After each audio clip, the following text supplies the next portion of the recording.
Hello, I'm the Nostalgia Critic. I remember it so you don't have to. And welcome to a new portion of the show called Old versus New.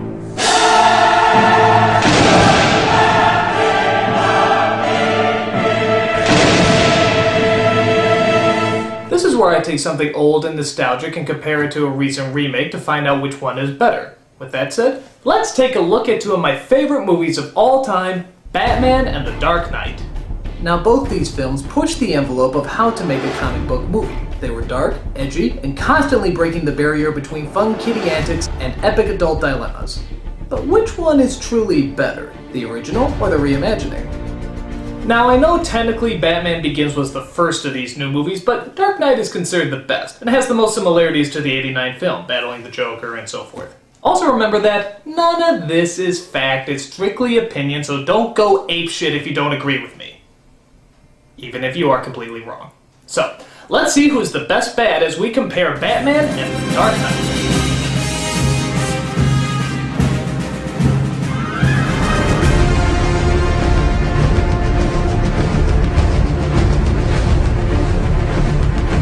Well, let's just cut to the chase and jump to the main character. Michael Keaton versus Christian Bale.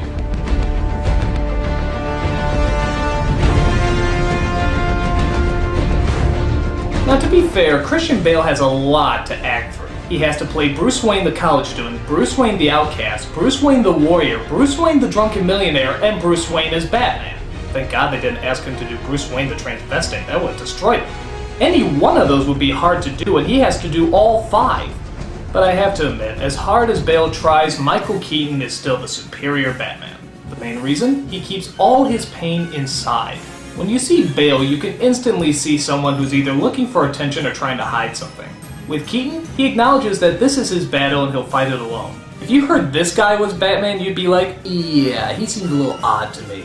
But with Keaton, you totally wouldn't believe it. In fact, a lot of people didn't. Many petitioned not to have Keaton as Batman because they couldn't see him in the role. But that's why he's so friggin' perfect! You wouldn't suspect him! Look when he grieves over his parents' death. This is all very, very subtle. No tears, no facial expressions, but you can feel the pain that he's going through. Where Bale still seemed a little lost and confused. And of course you have to look at them as Batman. Keaton is the only Batman who can actually smile and still look intimidating. It says, yeah, I got nothing to fear, bitch, your ass is grass. Bale in the costume just looks, well, silly. Now to be fair, that has a lot to do with the design. Keaton's costume was dynamic, classy, but also very threatening.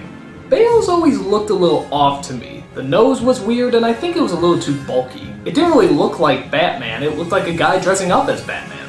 And of course, there's that infamous voice.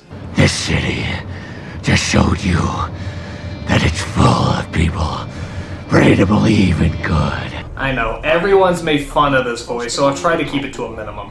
Let's just say Keaton sounded very natural. The Joker's tainted hundreds of chemicals at the source. And Bale's... Way to die, hero.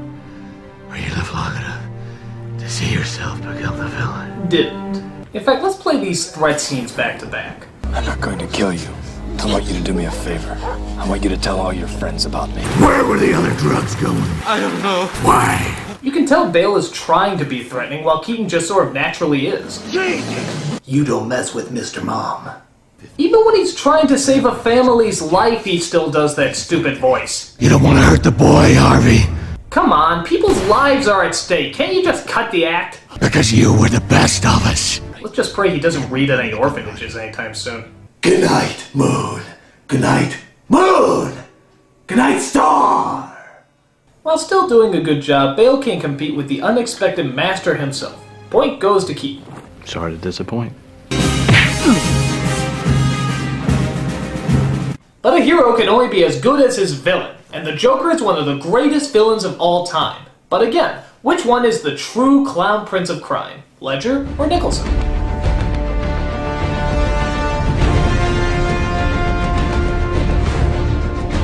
I have to admit, when I heard Heath Ledger was going to play the Joker, I said, what, the prissy guy from A Knight's Tale? Come on.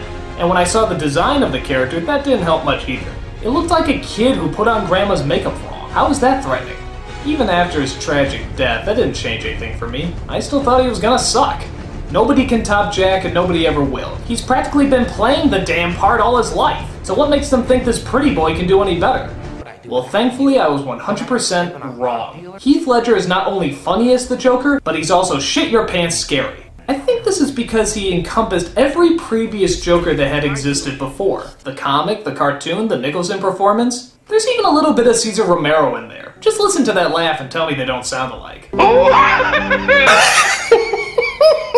But while combining all the previous Jokers together, he also managed to still stay fresh and new, paying homage to the other renditions, but still giving his own take as well. Nicholson is great and funny, but he's more creepy than he is scary. Ledger was actually terrifying, and this is the scene I think cemented it for everybody. He was so scary you could hear a pin drop after this moment was over. Every day he doesn't, people will die. Starting tonight. I'm a man of my word.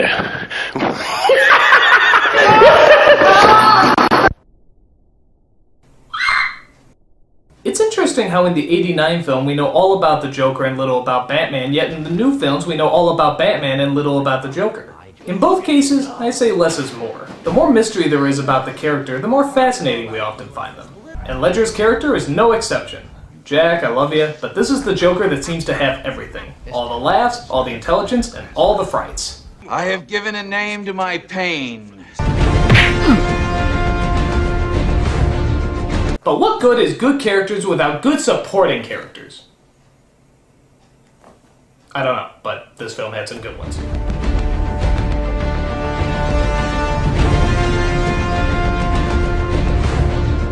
This isn't quite as easy to pick out because both films had a really good cast. I guess we'll look at girlfriends first. Kim Basinger versus Maggie Gyllenhaal / Katie Holmes. Now believe it or not, I actually didn't mind Katie Holmes in Batman Begins. True, it looks like she's about 12, but outside of that I think she did alright.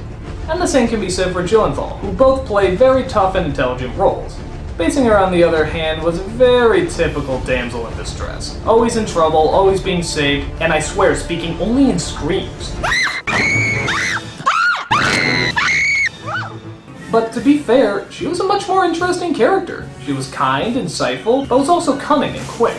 She was supportive, but also had her limits, which made her seem a lot more realistic. She really stood out as a character where the other two just seemed to stand out as role models. That isn't bad, it's just not very memorable. Alfred is also kinder in this movie, but I have to admit, I love how anxious and involved Kane gets in the new films. But dude, does he always have a speech prepared? Batman stands for something more important. But you spat in the faces of Gotham's criminals. You squeezed them, you hammered them to the point of desperation. That's the point of Batman. He can make the choice that no one else can make. Good God, he can give a speech about anything! Hey Alfred, you want some breakfast? A long time ago, I was in Burma. My friends and I were working for the local government. They were trying to buy the loyalty of tribal leaders by bribing them with precious stones. I just want to know if you want eggs! Pat Hingle was good as Commissioner Gordon, but Gary Oldman is always a powerhouse actor, giving even a small supporting role so much weight. Though maybe he just relates with people that dress up like giant bats. I can't imagine why. And I guess there's really no point in comparing Harvey Dent, as the first film barely mentions him and eventually turns into... yeah, that never happened. But overall, I think I have to go with the '89 film. Why? Because goddammit it has Bob in it! And I fucking love Bob! He's the henchman that doesn't say anything, do anything, but for some reason he really leaves an impression. He's like the Boba Fett of Batman. He barely does anything, but for some reason people just love him. He even got his own action figure. Why? Why the fuck does he have his own action figure? I don't know, I don't care. I just know that little bit of coolness tips the pile over to Batman's side. I love you, Bob. We all do. You are my number one guy.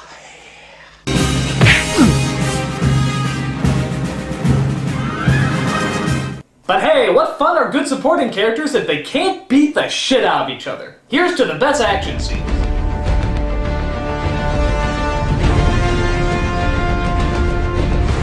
Both these films have really good action, but I'll admit that Batman's is a little more traditional.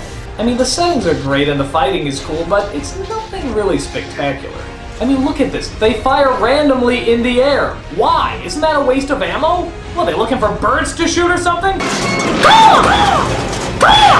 Despite Batman Begins suffering from way too much shaky cam, Dark Knight learned its lesson and gave us some really intense action scenes. The best one being the car chase in the middle of the film.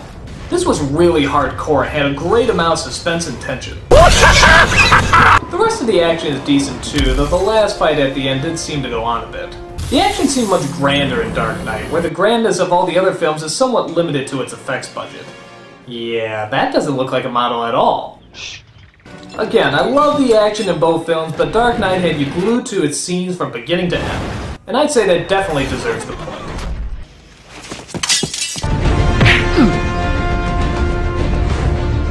So now it all comes down to the most important factor of all, the story. Which one was best written, best directed, and just overall best told? Well, let's dig in a little closer to find out.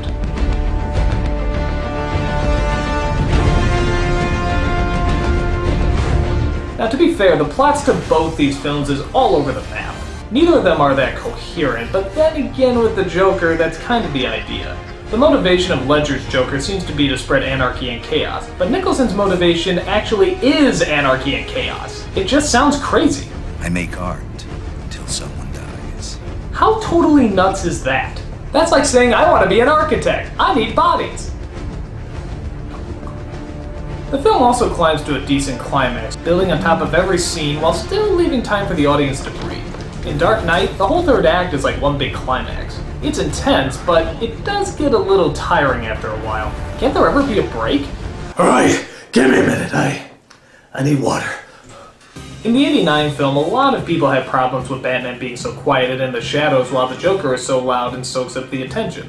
But really, that's what's so brilliant about it. Batman is mysterious, and he is quiet. That's what makes him so fascinating. And that's really my main problem with The Dark Knight. They analyze everything. In Batman, all the choices, dilemmas, and consequences are implied and hinted at. The rest you can just see from how the characters look and their actions. That's the idea of a visual medium. There's really only one talk about why Batman does what he does, and it seems very much like how a real person would talk. Look, sometimes I don't know what to think about this. It's just something I have to do. Why? Because nobody else can. In Dark Knight, everything is talked about, and I mean everything. When the chips are down, these civilized people, they'll eat each other. Don't question me about ethical dilemmas. I read Psychology for Dummies too. It's like if the characters of Greek mythology actually talked about and analyzed their problems all the time. It wouldn't be the same. It's not their place to talk about it, that's the job of the viewer. The '89 Batman movie talked a little, but said a lot. The dilemmas are still there, they're just not analyzed to death. And don't get me wrong, I love the talks in The Dark Knight, but they seem like conversations that movie critics would have, not the actual characters. So like I said before, the plot is kind of the big deciding point here. So, which one do I like better? Well, as much as I love The Dark Knight, I have to say Batman is the one that's more compact. It just seems like a more classic story, more subtle and more epic. I love the themes of The Dark Knight and how adult they make the protagonist, but it just seems more like a character study than it does an actual 3-act movie. So even though I love both films, and I'll probably get a lot of hate mail for this, I have to say that Batman is the superior film.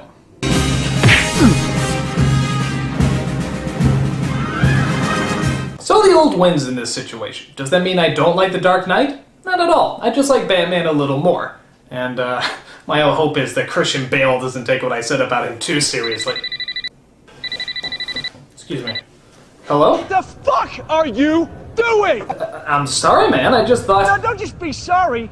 Think for 1 fucking second. Well, that's not very nice. And what the fuck is it with you? Are you professional or not? Well, I don't like to brag, Fuck's but sake, man, you're amateur. Look, I don't know why you're getting so angry. Shut the fuck up. Maybe I could No!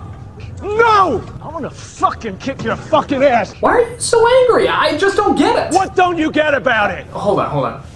I'm the nostalgia critic. I remember it, so you don't have to. Give me a fucking answer! I just don't get why you made Batman sound like he had lung cancer. Oh, good for you. You're a nice guy. Why, thank you. Shut the fuck up. You shut up! Go make Rain of Fire too! No! Yes! No! Yes! For fuck's sake.